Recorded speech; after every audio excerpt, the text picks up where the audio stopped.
Hey everybody, we're going to pick up with the skeletal system and hormones, page 69 of your course pack.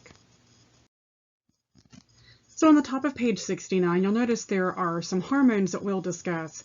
You know what, this is a great preview for our next course, Bio 211, because our very first topic in that course will be the endocrine system. So you're getting an opportunity to talk now about some of the hormones that you'll see again in Bio 211. Let me pause here, give you a moment to jot down these three hormones on the top of page 69. All right, so number one, parathyroid hormone is named for a gland that sits behind your thyroid gland. In fact, it's not just a single gland, it's 4 to 8 nodules of tissue that sit behind your thyroid gland. Calcitonin is in fact made by your thyroid gland, and growth hormone is made by your pituitary gland. We'll talk through 3 disorders related to growth hormone imbalances: gigantism, acromegaly, and pituitary dwarfism. So here you can see the butterfly or bow tie shaped thyroid gland that wraps around the trachea. On the back side of that gland are 4 to 8 nodules of tissue called the parathyroid glands. These parathyroid glands produce one hormone only, and that is the parathyroid hormone. It is sometimes called PTH for short, or sometimes called parathormone. By contrast, another hormone produced by your thyroid gland is calcitonin. Now, both of these hormones regulate calcium levels. They're what we consider to be antagonistic hormones. To be antagonist means that these hormones do opposite jobs. So, calcitonin lowers calcium levels in the bloodstream. So we say that calcitonin lowers blood calcium by storing that excess calcium in our bones.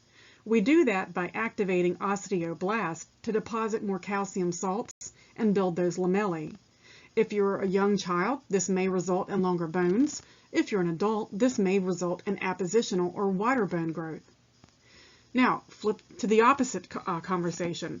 Parathyroid hormone, or PTH, raises blood calcium levels, and it does so by using osteoclasts to destroy or break down the bone matrix, releasing that calcium into the bloodstream. Having a calcium imbalance in the bloodstream can result in problems for your muscles and your nerves, so that's why we have to maintain a very narrow range of blood calcium levels. We also don't have time for a calcium or a milk craving in order to replenish our body's calcium. That's why having a storage supply in our bones gives us an immediately available source of calcium. So muscles and nerves can't wait to function. If you don't have calcium for your heart, for instance, you could die. So it's imperative that we have calcium to be stored in a readily available and resourceable area like those bones. Now, the pituitary gland is this gland here found in this brain. In lab, you should be learning about bones. You may have learned about the sphenoid bone, and there's a little saddle within the sphenoid bone called the sella turcica, and that's where this pituitary gland sits. It sits in that little saddle called the sella turcica. There are 2 regions to the pituitary gland, an anterior portion and a posterior portion. It is the anterior portion that makes and releases growth hormone. Now, I love this when it's easy, right? Growth hormone does exactly what its name implies. It tells your body's cells to grow. All right, so let's talk about some disorders here. First kind of disorder we're talking about is an excess secretion of growth hormone that occurs during childhood. This condition is known as gigantism because it makes cells grow too much. Sometimes for slang we hear it called giantism, but gigantism is the correct term here. People may exceed 7 feet or 8 feet in height. The tallest recorded person in history has been a man of about 8 foot 11 inches tall. This man, Robert Wadlow, is known as the Alton Giant. He lived in the 1930s and died in 1940. He was 8 foot 11 inches and was still potentially growing because he had not yet gone through puberty. There's one benefit of puberty: it will help to halt your growth. It makes your epiphyseal plates slow down their growth, and unfortunately they get overrun by the epiphyseal line, so that halts growth because of that one last growth spurt. Now, in his case, it would have potentially halted him from growing taller. So at 8 foot 11, he is the tallest man in recorded history. So, sad story behind what happened to him. He was touring with the circus in 1940, got a blister from the leg braces that he was wearing, and unfortunately those blisters became infected, and that created sepsis and a body-wide infection. Antibiotics were not available at this time, or at least they were not widely spread, so this is a very sad situation for him. Now, giants we oftentimes think of as being big and strong, but unfortunately this huge body size creates problems for joints and for the rib cage and breathing. So a lot of these people that do develop gigantism do not live a very long lifespan. You can see he was 22 years old at the time of his death, and here he is pictured with his dad. Currently, the tallest man is around 8'3" tall. You can see he's also using a cane. Again, the weight and stress that's put on those joints creates debilitating movements and things of that sort. Yao Ming was a basketball player. He's still around, but he has retired from the sport at 7'6". Now, he had gigantism, but he did not have acromegaly. Those two conditions often commingle. Now, gigantism simply is a lengthening of the epiphyseal plate that may or may not stop at puberty. So gigantism does result in a tall height. Most of our world's tallest women cap out around the 7'6" to 7'8" range. All right, so let's compare gigantism to acromegaly. Gigantism results in the elongation of bones. That causes a person to grow taller. Around what age do we tend to see those epiphyseal plates harden and turn into epiphyseal lines? Between, say, 18 and 20, right? And the complete calcification should be complete by around age 25. If a person has excess growth hormone in the 20s, after those epiphyseal plates have hardened into lines, a condition known as acromegaly may result. Now, break the word down. Acro means extremities. Mega means large or enlargement. So acromegaly technically means that the extremities are enlarged. Well, in reality, you see excess appositional growth in all of our bones. What is appositional growth? That's bones growing in width, not in length. Now, where are you going to most likely see that? Not on your thigh bone, your femur, right? There's a lot of flesh and tissue around that bone. You're going to see this show up in places where there's not a lot of tissue covering those bones, such as in your hands, feet, and facial structures. So even though that's where we tend to see the enlargement, there is enlargement that may occur in all of our bones. All right, so brow ridge, jaw bones, hand bones may all start to enlarge. It's a slow process that occurs over time and may not be recognizable until somebody starts realizing that they have, say, some changes in the way their body appears. This man experienced acromegaly probably over the course of 20 to 30 years. You can see how the condition changed the shape of his face, especially his jawbone, nasal bridge, and the frontal bone, the brow ridge. Andre the Giant not only had gigantism, but after he went through puberty, he must have continued hypersecreting or making too much growth hormone. So he also had acromegaly, which resulted in enlargement of the facial features, hands, and feet. So let's flip to the opposite end of the spectrum. This picture shows several people here. Now, the far left person has a condition called congenital hypothyroidism. That condition is caused by a lack of thyroid hormone. We're not going to focus on that one right now. Instead, we're going to focus on the next two people that look like children. They have childlike body sizes and proportions. They are called pituitary dwarfs. Now, there's a lot of reasons for dwarfism to result. It may be simply lack of growth hormone, or perhaps thyroid hormone, or even problems with the growth plate. But when you hear the word pituitary dwarf, you're going to think about the pituitary gland and the type of hormone produced there, which is growth hormone. So pituitary dwarfism specifically refers to growth hormone hyposecretion. Hyposecretion, of course, means not enough growth hormone. So the two people on the far left, these two here, actually have pituitary dwarfism. Okay, so that means that their body just doesn't grow all over and they have childlike proportions. By comparison, the next two people here, okay, actually have what's called achondroplasia. They have normal-sized torsos that an adult would have, but their legs and arms are shortened. That's due to the lack of the growth plate being able to grow properly.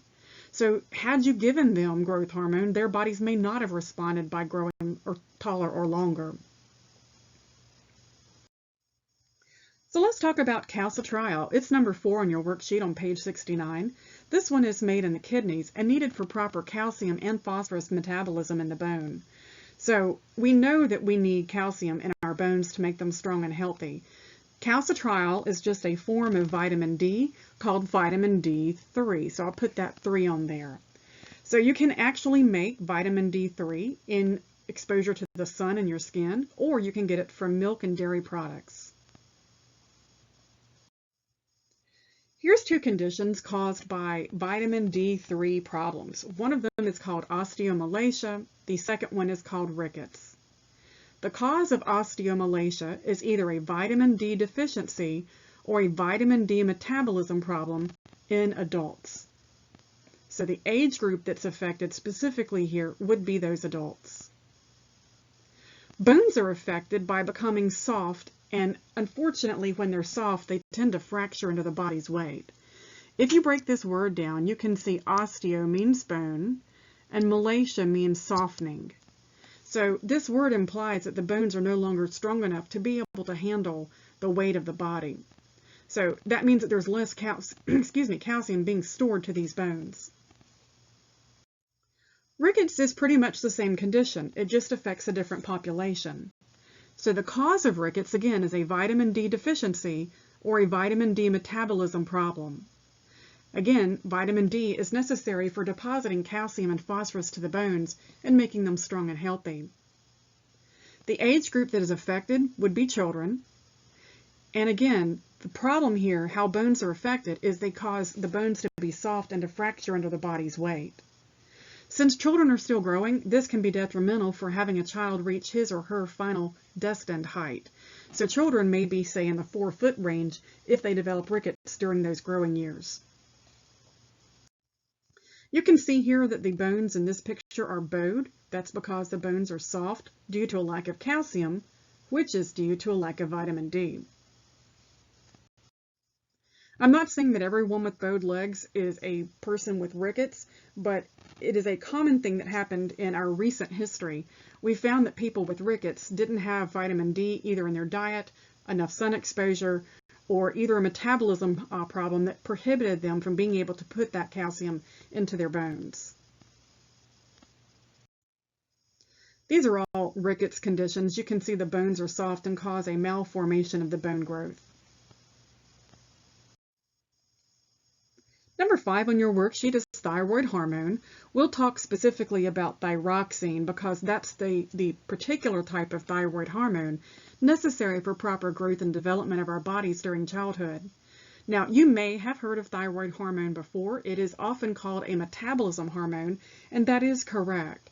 But our conversation here is about the skeletal system. And related to the skeletal system, thyroid hormone makes our bones grow and develop during childhood. Now, let's be really careful about the terminology here. Growth hormone makes bones grow. So does thyroid hormone. Thyroid hormone also makes bones develop properly. So I'm going to circle that word because it's what makes thyroid hormone different from growth hormone. Without thyroid hormone, our bones won't grow and develop properly, so a person may have stunted growth or be a dwarf from this condition. The condition that results from a lack of thyroxine during childhood is called congenital hypothyroidism. An older term for this condition is cretinism. This condition may also cause mental retardation, and as you can see in the picture here, goiters and a short stature. So nowadays, it is so important that we test for this on the day the baby is born to provide treatment so that a baby does not grow up with this condition. It is a completely treatable condition, giving that thyroxine starting with day 1. So we're back to this picture. This person here on the far left, he has cretinism or congenital hypothyroidism. You'll notice he does have a small-sized body, but his body proportions are not like those of a child. In fact, he has a normal-sized torso and shortened arms and legs. That comes with this hypothyroidism condition in childhood. All right, so sex hormones are our last type here to discuss. Sex hormone stimulates bone to produce calcified bone faster than epiphyseal cartilage and the epiphyseal plates can expand. So previously I've talked to you about how this growth plate and the ossification center work as a slow motion race. We have division of the epiphyseal plate that pushes the bone to grow longer. And riding right behind that is a layer of osteoblast producing calcified bone, and it chases right behind. So when we see sex hormones start to kick in, that layer of epiphyseal plate grows less quickly. So that gives this secondary ossification center here an opportunity to catch up and calcify that epiphyseal plate. What that means is, once sex hormones kick in at puberty, then we see one last growth spurt, and then bone growth in length, we called it endochondral ossification, will come to an end. So let's wrap up this page by talking about exercise. Exercise is a benefit to your bones because it stresses your bones. Bones respond to stress by depositing more calcium to the bone. You can see in the top picture, bones that have been stressed look more dense, and they look like they have more calcium stored there. The picture on the bottom shows bone that hasn't been stressed, so the bone is not as dense, and there's greater open space in there. That means that that bone is not being worked as much as it should be. So exercise is necessary to strengthen our bones and to keep them fully deposited with calcium. And then finally, what happens to bones that are not stressed, such as those in a cast? What do you think happens to bones that are worn in a cast for, say, 6 weeks? Well, they're not as strong, right? So they may contain less calcium, and they may not be stressed as much. So it's important to get that bone out of the cast so it can continue to be stressed through exercise, work, and movement to help it build back up the calcium deposits there. On the bottom of your page, I did want to mention osteoporosis. It is similar to osteomalacia, except with a different underlying cause. You'll notice the prefix osteo again means bone, and porosis kind of gives you a clue there. It is a porous or a very open and not very densely packed type of bone. So this condition results oftentimes in brittle and thin bones. It does tend to affect women much more often than it does affect men. And it affects Caucasian and Asian populations more so than other populations that we have. Now, the catch here is because the bones are brittle and thin, they're more likely to fracture. And over time, a person may lose inches off of their height. My grandmother lost 6 inches from her height due to osteoporosis in her 80s. You can see on the left, bone that is experiencing some mild osteoporosis. On the right, some severe osteoporosis. And again, this comes from the lack of calcium being deposited to the bone. Do you know what they recommend for someone in their 70s or 80s who's experiencing osteoporosis? Weightlifting. So weightlifting causes stress to the bone, and what will the bone do more of? It deposits more calcium. So if you stress the bone, it deposits calcium, and that can actually combat the effects of osteoporosis. Again, you can see here the left picture looks like some normal spongy tissue. The right looks like there's been some degradation to that bone tissue. If you increase your calcium levels and you exercise, especially with weight-bearing activities, then that will increase the amount of calcium deposited to the bone, and the bone will become stronger. The whole goal here is to prevent stress fractures that come with having brittle and thin bones. Compression fractures like this one here can result from osteoporosis. That's how older people, especially women, can lose inches off their height. The bones in the vertebrae may pack together tightly, just like taking a stack of Ritz crackers and pushing them down onto one another. Eventually, you can compress that stack by several inches. So compression fractures can also result in pinched nerves and back pain, in addition to inches of lost height.